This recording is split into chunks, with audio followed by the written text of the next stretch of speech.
gonna need you. Somebody to lean on. Okay,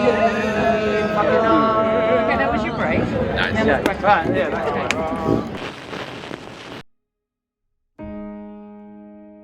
All right. I got asked to be a part of the Opera House's 50th birthday. I feel honoured. This is a celebration and it's the Opera House. And I felt very flattered to be asked to contribute to that. First time dancing with the Opera House Yeah. to celebrate the 50 years. That's why we're here. We wanted to say something about how this building is a monument to bravery, to artistic ambition, to pushing through the voices that said this is a folly or this art doesn't matter. And I thought about how we all have that conservative voice in our head, that the building acts as a metaphor for what you can do within yourself if you just take a risk and stick your neck out. This song is kind of like an anthem to conservatism, if you listen to the lyrics. But then the visual representation is just so over the top and so fabulous, and that's the kind of satire that Tim has written, which just works so beautifully. It creates a very strong message in a way that's both humorous but also musically, I think, really beautiful. Being asked to join forces with Tim Minchin, it's kind of like, well, this is pretty exciting, isn't it? Is it? Kim's a world-class talent. Her work is brilliant, and we knew if we could get someone of her caliber on the project that it would really bring Tim's musical style to life. We originally had meetings with Tim and Kim and Jim and Lynn. No, I'm only joking. And Kim and Tim and I, we just talked about a few ideas. What Kim very beautifully articulated is the underlying intent of the song rises up out of the irony. That's a skill set. I knew that when I was realizing I got to work with this incredible array of artists, that I was working with absolute guns. What we wanted to do was try and present each of the ensembles and the artists that we're dealing with in their most beautiful and most special light. We just wanted to really tap into our cultural spirit and energy, and so we just created with some physical motifs and movement.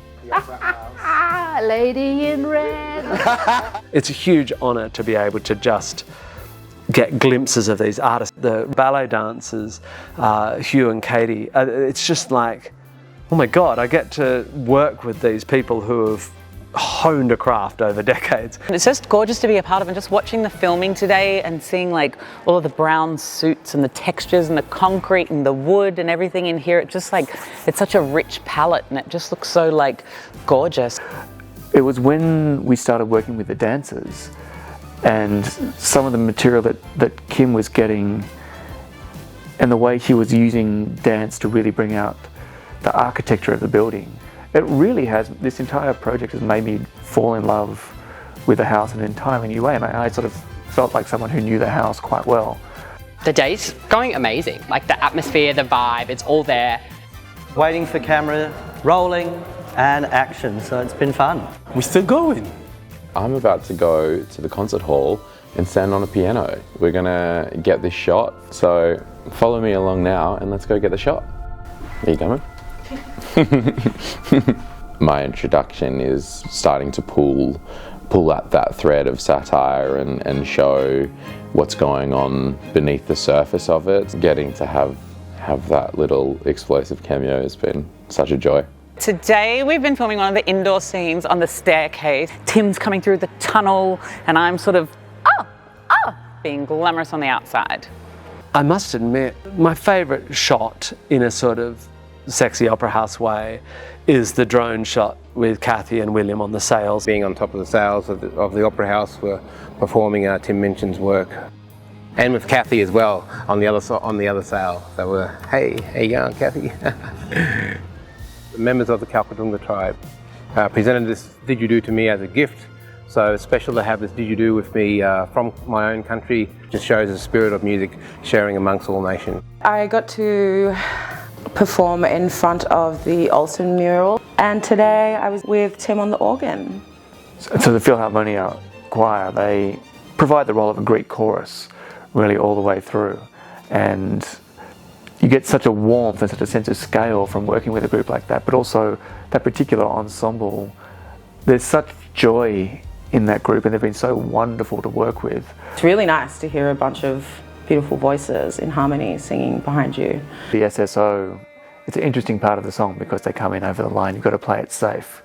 And so we wanted to sort of show a little bit of the element of an orchestra coming in and doing in some ways what you wouldn't expect an orchestra to do, but as you see the transition and the development of the piece, by the end of the track, the orchestra is playing in a completely different way, and lots of very florid runs, extremely sort of syncopated rhythm at the end.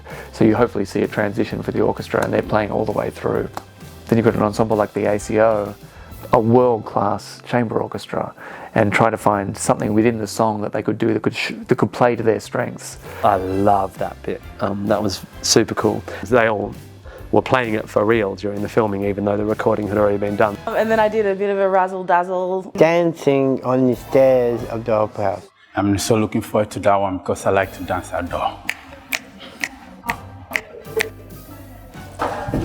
This is amazing. It's very, very exciting. It's an incredible experience, once in a lifetime, so rare but beautiful. Symbols like the Opera House are so important to show us that being different and stepping outside the box can be a wonderful thing. Places like the Opera House are so important because you need these spaces that we can share our truths in. And this is a monument to pushing up against the edge of what is possible.